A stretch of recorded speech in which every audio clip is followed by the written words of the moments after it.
All right, we're ready to shoot. We've got our painting set up here on an easel. It's slightly set off from the ground so that that ground isn't actually acting as a reflector as much.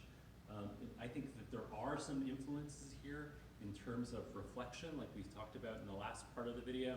The warmth of all of the material in here, including the floor and the tiles and the desks even, right? There's nothing neutral really about the shooting environment that we're in.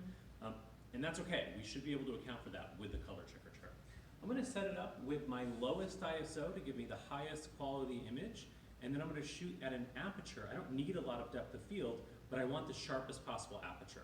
So I don't want to shoot wide open, and I don't want to shoot all the way stopped down.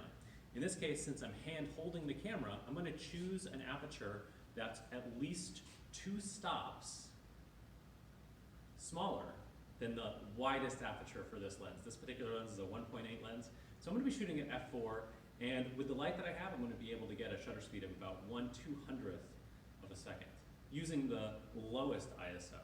So let's go ahead and take our shot here. If I had any doubt that I was going to have, if I had any thought that I was going to have any amount of camera shake, I would absolutely use a tripod. That's going to be a really essential piece. In this case, 1/200th of a second with this camera, no problem. And I'm just going to shoot a number of photos to make sure that I get one that's perfectly sharp. I'm also filling the frame as much as possible. I don't want to have to crop out any material in my image, right? I want to have the largest possible real estate in terms of file taken up by the painting itself.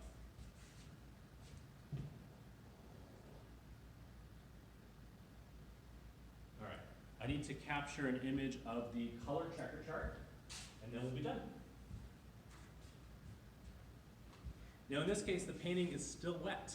This is an oil painting, and so the photographer has asked me to treat it really carefully. Normally I would just throw the color checker chart right there in front of it. If I had an assistant, I'd have them hold it right there in front of it. In this case, I'm going to take the painting off, and then I'll put the color checker chart on the easel, and I will fill the frame with my color checker chart. So I'm going to get up really close to it.